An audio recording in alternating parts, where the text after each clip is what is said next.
Amen, alléluia. Voilà. Aujourd'hui, je vais vous parler d'un sujet très particulier. Un sujet que j'ai vu. Un sujet que Dieu m'a fait voir. Un sujet que Dieu m'a inspiré. Un sujet que Dieu m'a démontré. La lumière. La lumière est très importante. La lumière est une chose formidable. Je parle de lumière spirituelle, bien sûr, la lumière du Christ qui est en nous. Cette lumière qui vit éternellement en nous et qui vivra éternellement. Amen, amen. Parce que dans le ciel, je vous le dis en vérité, comme dit le Seigneur, vous savez que dans le ciel, il n'y a pas de lumière, du soleil, car sa lumière, c'est lui. La lumière, c'est lui. Et la lumière du monde qui éclaire dans les ténèbres. Mais regardez, tu es en train de prier ce matin, dans le secret tout le temps. Et je parle avec Dieu. Et Dieu m'a révélé quelque chose. Je disais des choses à Dieu. Et Dieu m'a dit, sois une petite lumière, non une grande lumière. Seigneur, pourquoi une petite lumière et pas une grande lumière? Parce que la grande lumière, elle représente Lucifer, le porteur de lumière. Porteur de lumière et pourtant lumière. Mais une lumière qui est trompeuse, une lumière qui veut nous égarer, une lumière qui veut nous aveugler, une lumière qui veut du mal et non du bien. Vous voyez? Une lumière mauvaise. Je prends un exemple sur ça. Regardez. Lorsqu'il y a des prisonniers en Amérique, tout ça, il y a des grands projecteurs de lumière. Et les prisonniers se cachent, ils ont peur, parce qu'ils veulent s'échapper de la prison. Mais il y a cette lumière, alléluia, il y a cette lumière qui les poursuit. Et cette lumière, c'est la lumière du monde. On est prisonnier du monde, prisonnier des convoitises du monde, prisonnier des désirs du monde, prisonnier de l'ennemi, prisonnier du péché. Voilà. Mais il y a une autre lumière qu'elle nous rend libre. La lumière du Christ. Cette lumière qui vient de chacun d'entre nous. Mais c'est nous qu'on a demandé cette lumière. Nous ne faisons pas comme ces femmes qui cherchaient de l'huile, mais c'est trop tard, l'époux venait.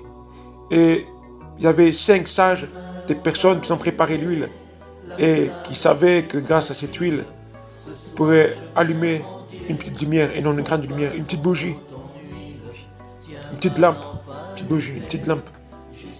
Marcher comme ça. Marcher dans le chemin où il y avait l'époux.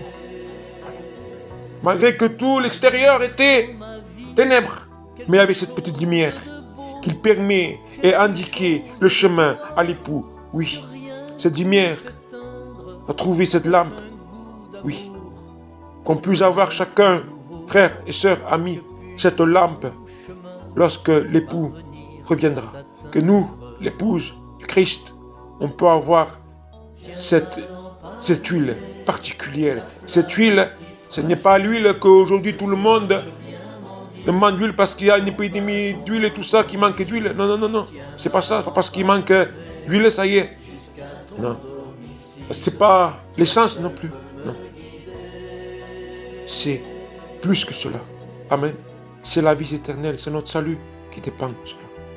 Voilà. Donc je reprends ce que Dieu me disait. Cette lumière qui éclaire dans les ténèbres, c'est Jésus. Cette lumière, il faut la voir dans notre quartier, partout. Lorsqu'on est entouré de ténèbres, on allume cette petite lumière et on voit ce qui nous entoure à côté. On peut voir le danger, on peut voir ce qu'on va mettre les pieds, on peut voir où il y a des obstacles, on peut voir cela. On peut voir les pièges de l'ennemi. Si on est aveuglé, on ne voit pas le piège de l'ennemi. Mais si on est éveillé, comme des niños éveillés, si on est vraiment éveillé, si on reste éveillé et qu'on tient notre lampe, ta parole est une lampe à mes pieds qui éclaire mes chantiers. Amen. Chantier au terrain de Dieu. Le terrain de Dieu, le chantier. Si on passe par là et on allume On allume chaque bougie. Donc chaque quartier, le quartier sera éclairé. Une petite bougie peut éclairer. Amen. Une petite lampe peut éclairer. Amen. Soyons des petites lampes, non des grosses lampes, non des grosses bougies. Parce que sinon on sera vu, bien sûr. Mais on va les aveugler. On va les aveugler. Avec quoi? Je vous le dis en vérité de la part du Seigneur. Dieu m'a averti cela. Dieu m'a dit cela. Si on éclaire trop, ce n'est pas Jésus qui voit. Si on éclaire trop, on s'en croit trop orgueilleux, on est le porteur de lumière qui? Lucifer. On représente qui? L'orgueil. L'orgueil, c'est qui? Lucifer. Je vous le dis en vérité. Je ne veux pas faire mal, je ne veux pas vous blesser, mais je vous dis la vérité. L'orgueil, c'est Lucifer. L'orgueil, ce n'est pas Jésus. Pourtant, il peut être orgueilleux, Jésus. Il est Dieu, fils de Dieu. Il peut être orgueilleux, non? Non. Simplement, simple. Il était simple en tant qu'homme. Simple. Même sa résurrection était simple. Et sa mort était simple. Il n'y avait pas une couronne de roi, mais une couronne d'épines. Amen. Il n'avait pas un trône, mais il avait une croix. Seigneur Jésus, c'est incroyable. Il n'avait pas des bagues au doigt, comme les rois. Il avait les mains clouées. Seigneur Jésus. Il n'avait pas une canne, comme les rois, certains rois, mais il avait les pieds cloués. Seigneur Jésus. Il n'avait pas une cape, comme les rois. Il avait les côtés transpercés. Voilà ce qu'il avait, notre roi, par rapport aux autres rois. Mais ensuite, lorsqu'il a ressuscité, il avait toute sa gloire. Amen, alléluia. Et même sa gloire, je pourrais dire, n'était pas orgueilleuse, elle était simple. Seigneur Jésus. Simple. Donc, pouvez venir aux anges, sur la trompette. Alléluia. Pouvez venir donc prochaine, Bacha, à mon souffle. Je m'en fais. Non. Simple. Voilà. Soyons simples, restons simples. Soyons humbles, restons humbles. Amen, alléluia. Pas pourquoi je dis cela. Ce qui naît de l'esprit est esprit. Ce qui naît de la chair est chair. Voilà. Alors je vous le dis, cette lumière va nous aider à éclairer. C'est simple.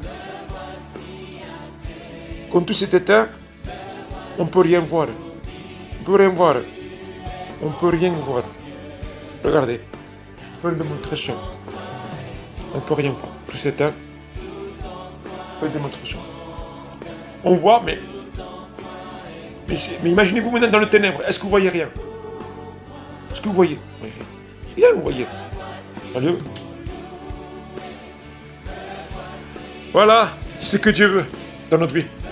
Cette lumière qui éclaire, cette lumière salutaire, cette lumière qui amène au salut, cette lumière qui amène à Jésus, cette lumière qui elle-même est Jésus, la lumière du monde. Et non le porteur de lumière. Il apporte une lumière, mais il ne se dit pas lui-même porteur de lumière, il se dit la lumière du monde, parce qu'il était déjà. C'est lui qui a créé le monde. Amen, alléluia. Par sa lumière, par sa parole, c'est lui qui a créé cela. Il nous a éclairés par sa parole. Et aujourd'hui encore, il nous éclaire en 2022, bientôt 2023 si Dieu le veut. Il nous éclaire. Il nous éclaire tout le temps. Alors, pourquoi restons aveuglés? Vous êtes prisonniers par Lucifer, prisonniers par le péché. Pour échapper à cette prison, il suffit de demander cette lumière qui s'appelle le Christ. Comme ça, personne ne vous voit. Lorsque vous échapperez, personne ne vous voit. Mais qui va vous aider? Vous êtes prisonniers, qui va vous aider? Vous délivrer? Qui? Les hommes? Vous-même, vous ne pourrez pas. Votre famille ne pourra pas. Vos voisins ne pourront pas. Vos amis ne pourront pas. Qui? Jésus. Par son sang précieux. Voilà. Et Dieu me dit une chose. Vous savez, on dit que les rois ont le sang bleu.